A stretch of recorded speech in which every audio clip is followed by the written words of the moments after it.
persona, la persona que esté hablando. Bienvenidos a nuestro segundo programa Días de Feria, el programa de la Feria Internacional de las Universitarias y los Universitarios, que este año celebra su sexta edición, Filuni 2024, y cuya invitada estelar es la Universidad de la República de Uruguay. Antes de comenzar, déjenme recordarles que pueden seguirnos en Facebook como TV UNAM, en Twitter como @TV UNAM y en Instagram como TV UNAM Oficial. Hoy vamos a tener un programa muy interesante con el sociólogo uruguayo Gabriel Tenenbaum. Bienvenido, Gabriel, ¿cómo estás? Muchas gracias por la invitación. Pero antes de conversar, déjenme recordarles que si vienen aquí al Centro de Exposiciones y de Congresos de la UNAM en Avenida Limán, entre los stands en los pasillos de Filuni van a encontrar un homenaje exposición a Carlos Palleiro. Es una intervención gráfica de este gran artista gráfico, así que vengan, porque además de todos los talleres, conferencias, conciertos, obras de teatro que Filuni 2024 les ofrece, también está esta exposición.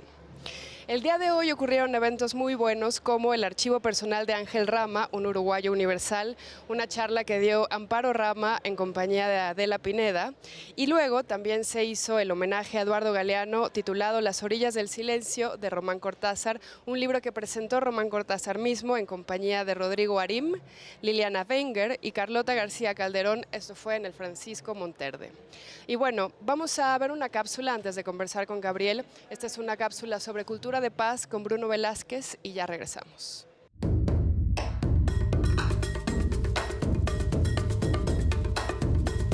Hablar de cultura de paz en un entorno de guerra no solamente es algo urgente y necesario en nuestros tiempos, más porque a mi parecer vivimos en una cultura de guerra en la cual los conflictos, las violencias, la discriminación, la desigualdad sigue siendo una problemática que afecta a miles de millones de personas, y entonces seguir pensando cómo construir una cultura de paz, pensando a la cultura de paz como algo utópico, que es un sistema de valores, sería cambiar usos y costumbres, crear nuevas tradiciones que no respondan a un sistema vertical, jerárquico, patriarcal, militarista, colonialista, imperialista, esclavista, en última instancia capitalista, ¿no? Eso, entonces, hacer esa crítica sería el primer paso para después poder sí proyectar nuevos horizontes, nuevas utopías que nos permitan transitar hacia una cultura de paz. Y cuando hablamos de cultura de paz, sí estaríamos pensando en crear nuevas tradiciones, valores, principios, donde el valor absoluto de la persona humana y su dignidad sea central, y donde la empatía, la comprensión y el aprecio por la diversidad sean pues sí, luces que nos orienten. Eso es un poco de lo que quisiéramos tratar, profundizar en esta mesa con Pietro Ameglio y con Jacobo Dayan, que estaremos teniendo aquí en la Filuni. Cuando hablamos de cultura de guerra no necesariamente nos referimos a guerras declaradas formalmente entre dos ejércitos regulares, sino conflictos en los cuales el uso de la fuerza y de la violencia es el instrumento primordial para establecer jerarquías y mantener un cierto orden, ¿no? Un status quo.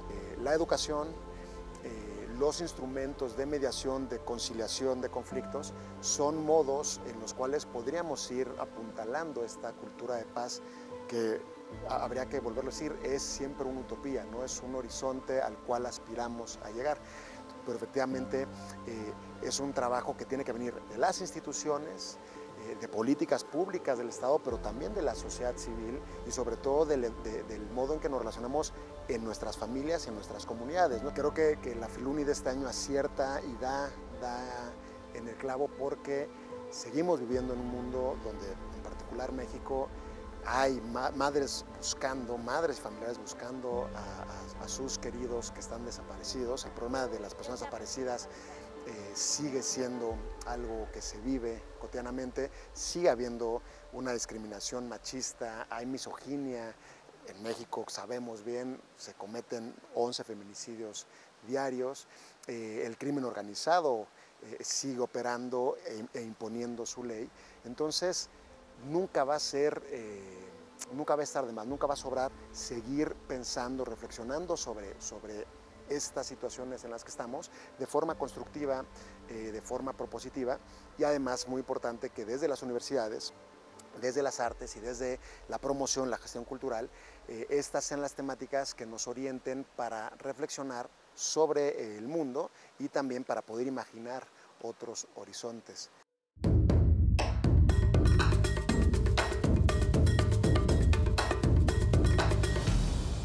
Esa fue nuestra cápsula con Bruno Velázquez sobre cultura de paz en entornos de guerra. Y ahora sí vamos a conversar con nuestro invitado de hoy. Ya les decía que es sociólogo, que es de Uruguay, se llama Gabriel Tenenbaum y lo invitaron a esta feria a tener varias conversaciones. Una de ellas es a presentar este libro que se titula Los protectores del capital, las conexiones entre el tráfico de drogas mexicano y el lavado de dinero en Uruguay. Y otra es sobre juventudes y violencias políticas. Gabriel, bienvenido, ¿cómo estás? Muy bien, muchas gracias. Muy contento de estar en México. Oye, cuéntanos un poquito en tu estudio sobre las violencias políticas, ¿cómo fue que te fuiste interesando particularmente en las juventudes? ¿Por qué? Bueno, en los estudios sobre sociología del delito o criminología social, los jóvenes como generación, sin imponer edades, digamos, pero hay jóvenes adolescentes, jóvenes adultos, son una generación fundamental porque allí se concentran, digamos, las mayores actividades delictivas, así como otras actividades de riesgo que pueden ser violentas, aunque no delictivas. Entonces, digamos que el foco, entender qué sucede en esa generación es fundamental para poder llevar adelante, por ejemplo, políticas públicas con base en evidencia para mitigar el crimen.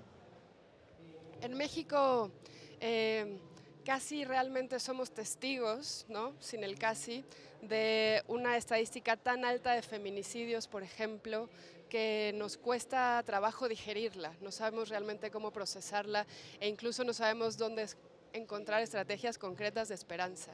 Y también somos testigos de una oleada impresionante de desapariciones de jóvenes hombres que suelen terminar en el narco. ¿Cuáles son algunos de los vasos comunicantes entre las violencias que sufren las y los jóvenes de Uruguay con las de México? Bueno, ahí hay una dimensión fundamental que la mencionaste. Nosotros, digamos, las trabajamos con la conceptualización de una masculinidad hegemónica que hace a la violencia un canal para obtener un estatus que no lo puede obtener por otros medios. Digamos que el ejercicio de la violencia en el marco del orden patriarcal da un lugar a esa masculinidad hegemónica por delante de otras masculinidades para obtener, por ejemplo, respeto, reconocimiento, integración social. Eso es muy importante cuando uno lo piensa en los jóvenes. ¿Por qué? Sobre todo con jóvenes de clase baja, con niveles educativos muy bajos. ¿Por qué? Porque cuando la educación y el trabajo, por ejemplo, o el poder adquisitivo no son caminos de integración social justamente para estas poblaciones, se va a buscar otras vías normativas, y hablo del ejercicio de la violencia justamente como una vía normativa en un orden patriarcal donde se encuentra justamente esto de reconocimiento, es como un activo eso. El ejercicio de la violencia parece como un activo que yo puedo tener a mano de distintas maneras, una violencia psicológica, moral, física, pero que me va a reportar, en términos de relaciones de poder, bueno, un lugar de dominación.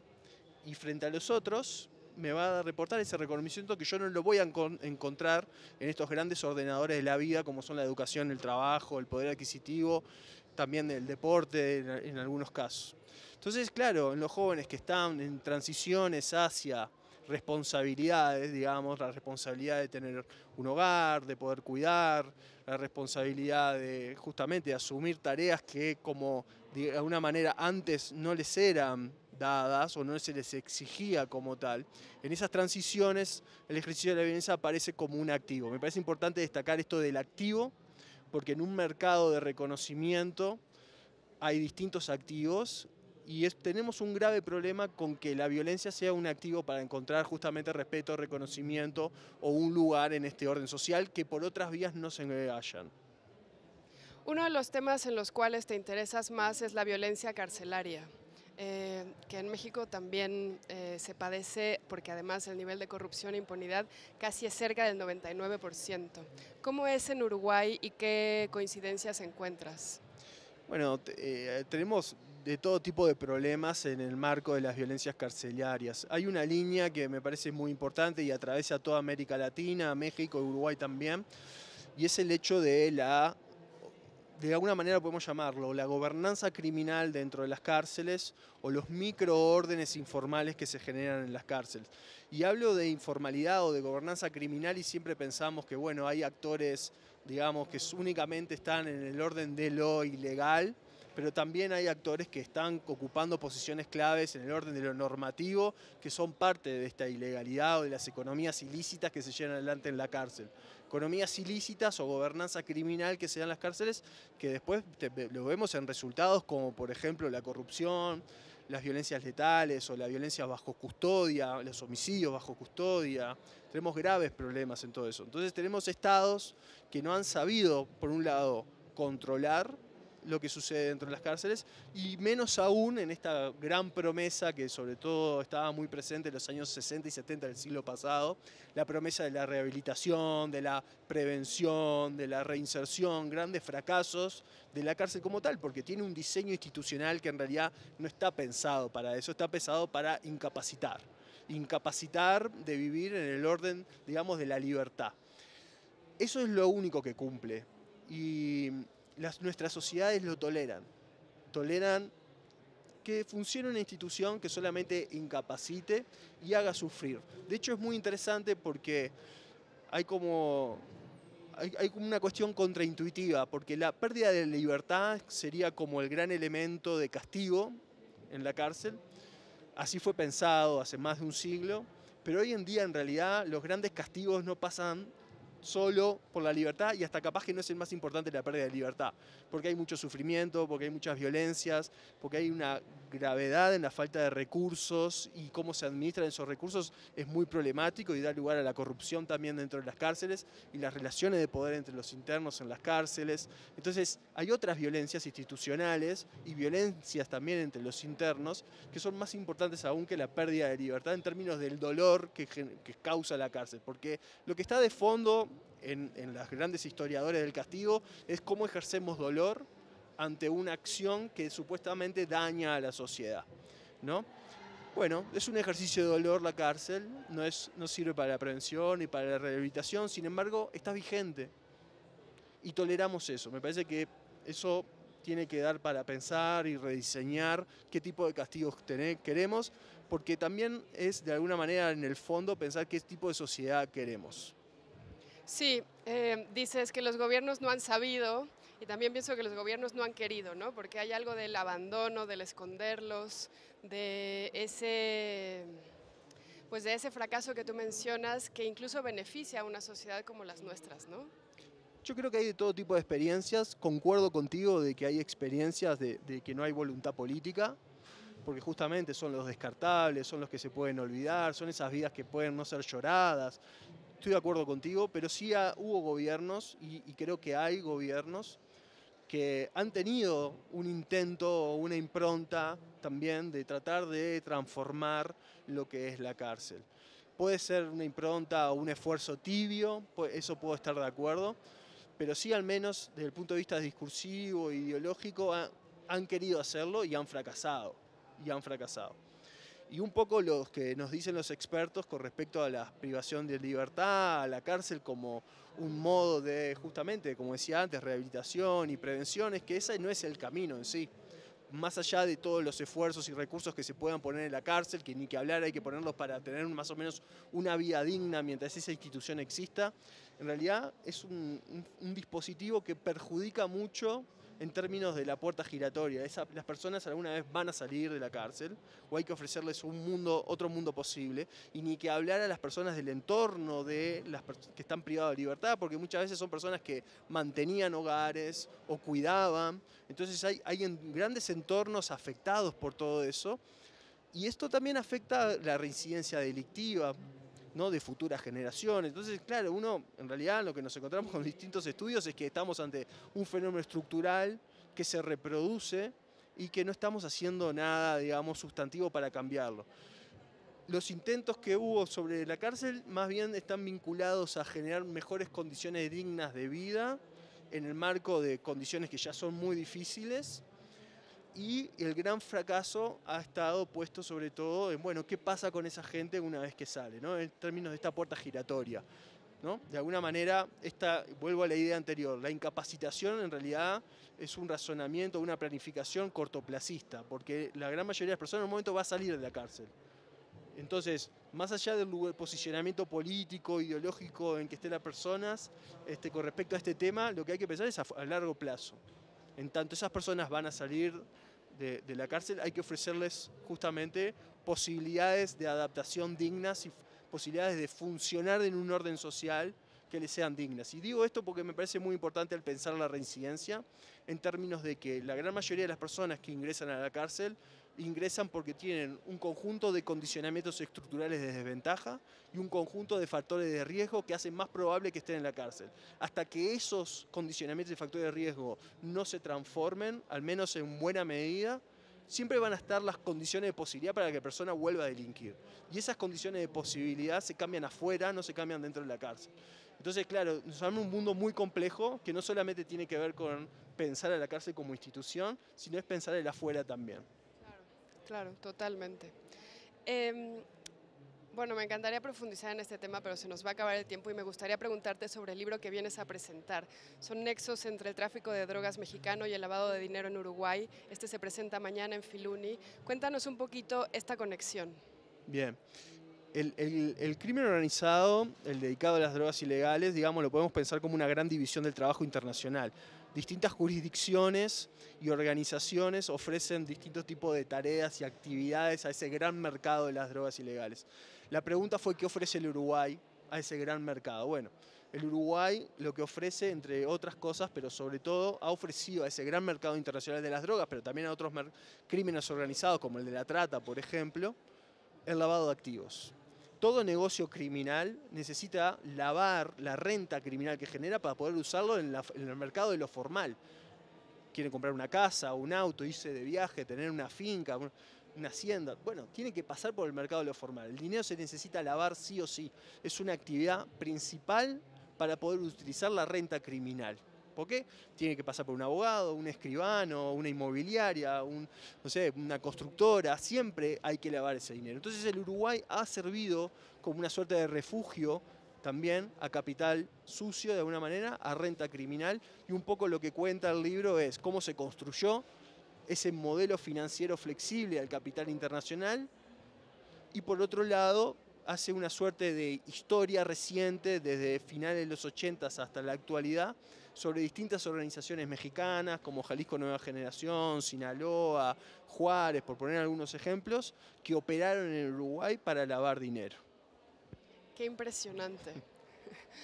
Gabriel, mañana, ¿a qué hora es tu presentación editorial? A las 11 de la mañana. Vengan a escuchar a Gabriel, vengan a comprar su libro y a entender este nexo que podría parecer llamativo y sin embargo cuando lo explicas tiene toda la naturalidad del crimen organizado, lamentablemente. Y en el que me imagino que están bastante involucrados los jóvenes uruguayos. Claro, los jóvenes de toda América Latina.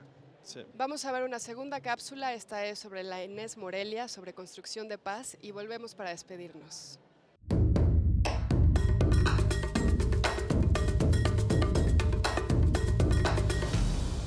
Esta investigación se sitúa en la localidad de Uruapan, en uno de los contextos con mayor marginación y violencia registradas por las estadísticas del INEGI y que el PRONAPRED en su momento recopiló. Y bueno, creo que es muy importante también situar que esta marginación y precariedad pues forma parte de un sistema estructural que ha venido ya generando condiciones sumamente desfavorables para que las personas puedan vivir ahí dignamente.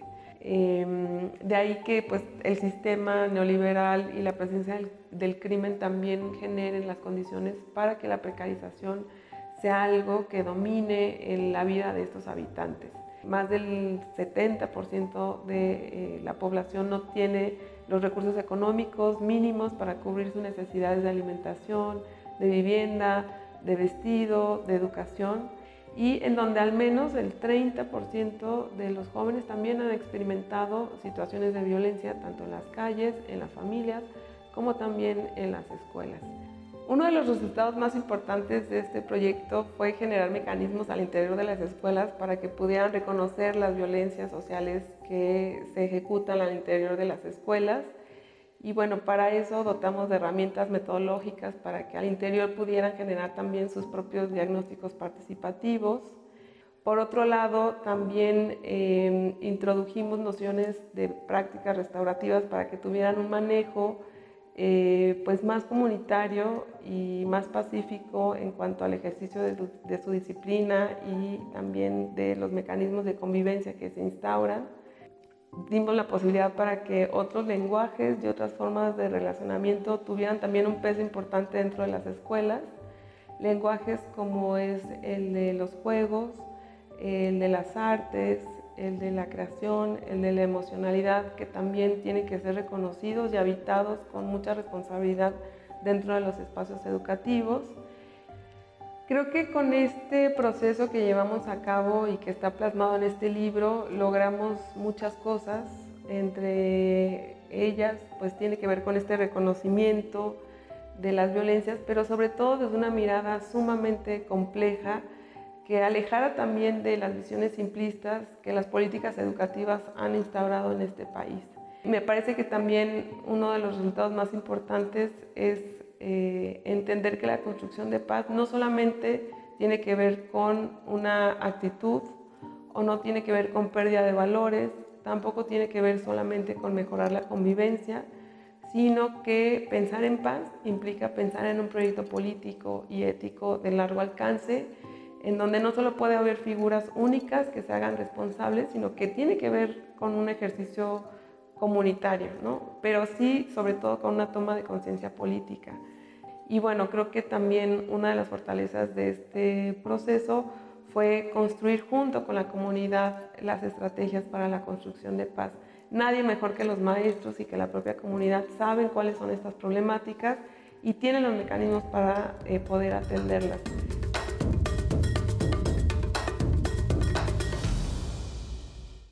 Esa fue nuestra cápsula sobre Enes Morelia y la construcción de paz. Bueno, hemos llegado al final del programa, así que quiero decirles qué va a pasar mañana, viernes 30 de agosto en Filuni, para que se vengan. Vamos a estar aquí desde las 10 de la mañana en el Centro de Exposiciones y Congresos de la UNAM, en Avenida del Imán.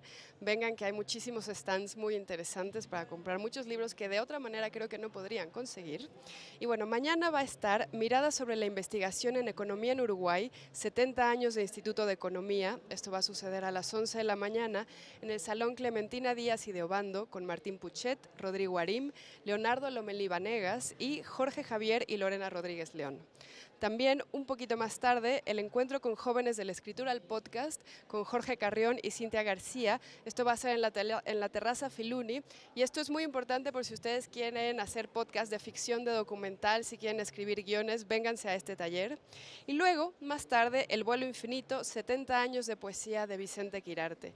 Aquí va a participar Elsa Cross, Marco Antonio Campos y Francisco Hernández. Va a ser en el Salón Jaime García Terrés a las 2 de la tarde. Así que bueno, gracias por sintonizarnos, gracias Gabriel por venir a este programa. Un gusto. No se pierdan la presentación del libro de Gabriel. Y bueno, nos escuchamos mañana a las 7 de la noche, como siempre, en Días de Feria, aquí por TV UNAM.